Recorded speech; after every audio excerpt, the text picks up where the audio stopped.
Welcome to my seed garden. Come on in and see what's growing from seeds in Cincinnati, Ohio. This is the castor bean plant. I love the red stem on this plant. And you'll notice here, these are the seed pods.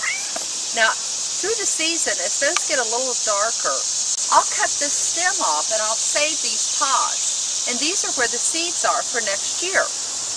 And this is the castor bean plant. Here we have cosmos. The cosmos aren't blooming yet, but I love their frilly leaves. They almost look like a fern. Here we have amaranthus. I love this red color. And here again you have red stems. The butterflies love this garden. They love the heat and they love all the nectar they get from these flowers. That's why I call this my butterfly garden. You getting it?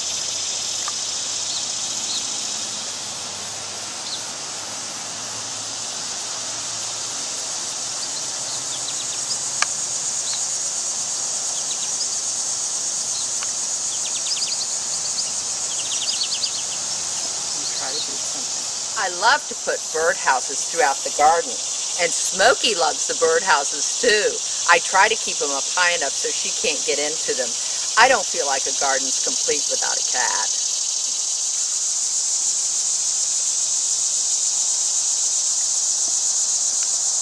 This is a great garden for zinnias. The zinnias love the hot sun here in August in Cincinnati. All kinds of varieties. Now I'll save these seeds and put them in a brown bag after I know they're good and dry. And then I just broadcast them all throughout this area, and wherever they come up, they come up.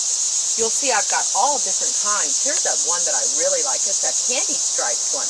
It's red and white striped. And then I love the big orange ones. And it's just kind of a surprise to come out and see what's going to happen next. This is a plant that's a nice complement plant for the zinnias. This is called perilla. And it's a self-seeding plant, along with the verbena bonarensis. This is another plant that you can count on coming back every year. I don't save the seeds, they just self-seed all through the garden. The ones you don't want, you can just pull out. What's nice about these plants, they're so airy, they don't really interfere with all the other plant material. One of my favorite old-fashioned trees is the mimosa tree. I've included it in my butterfly garden. This is the bloom from the mimosa. Looks like a powder puff, and it feels like one too. This is one of my signature colors. I call it pink lilac. It always looks great with all these bright colors in the garden. This is yarrow, and I love how the yellow plays against the purple of the verbena.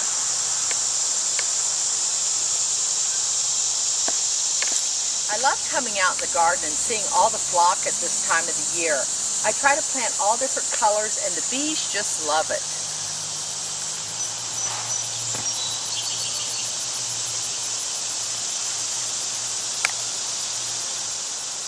Another great plant for a butterfly garden is the butterfly weed. This is a special collection of zinnias that I have called Purple Prince, and I tried to keep all of them together, have more of a monochromatic scheme over here. And I do love the color purple in the garden, and I love it with shades of pink. Another one of my favorite plants for this time of the year is the hibiscus. These are the disco bells. Aren't they beautiful? And these plants are perennial to this area. One thing neat about the hibiscus, they come in a variety of colors. Here's a big red one.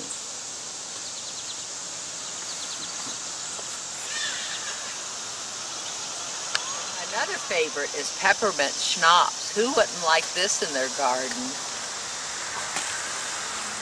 This is hibiscus copper kettle.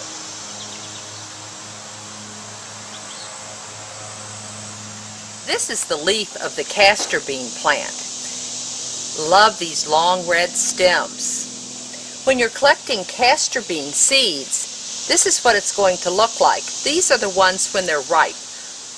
When they first come out, they're bright red and they're really attractive, but you want to wait until they turn brown like this and dry out really good. They're kind of hard to work with. Some people like to actually use a small needle nose plier.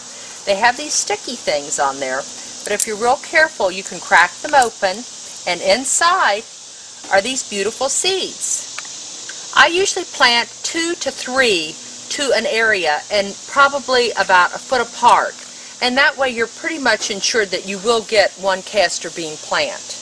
I save these seeds in a brown bag, and I do mark them as poison because the castor bean is a poisonous plant. Once the zeniths start looking ragged, and this one may not be quite ready, but I'm going to show you where the seeds are in the zeniths. You take off all your buds and see, you'll see some of the seeds are attached still to these petals. These seeds are not ripe right now, so what you're going to want to do is let those dry out. And as you open it up, you find more seeds inside. So I would lay these out on the table and let them dry out completely. Like I said though, I've done this one a little too early. I like for the zeniths to turn really brown, and this is what the zenith seeds look like. You're going to want to let those get really good and dry and store them in a glass jar or a paper bag. This is a cleome.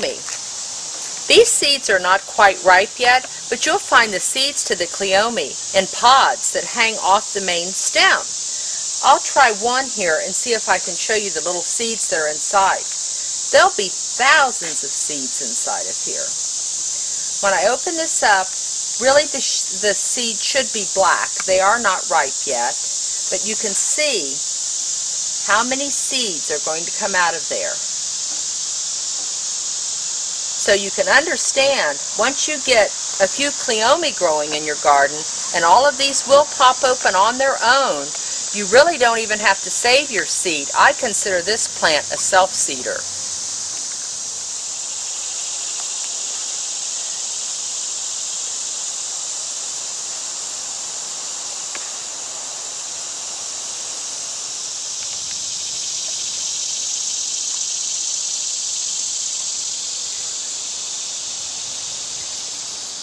Happy gardening!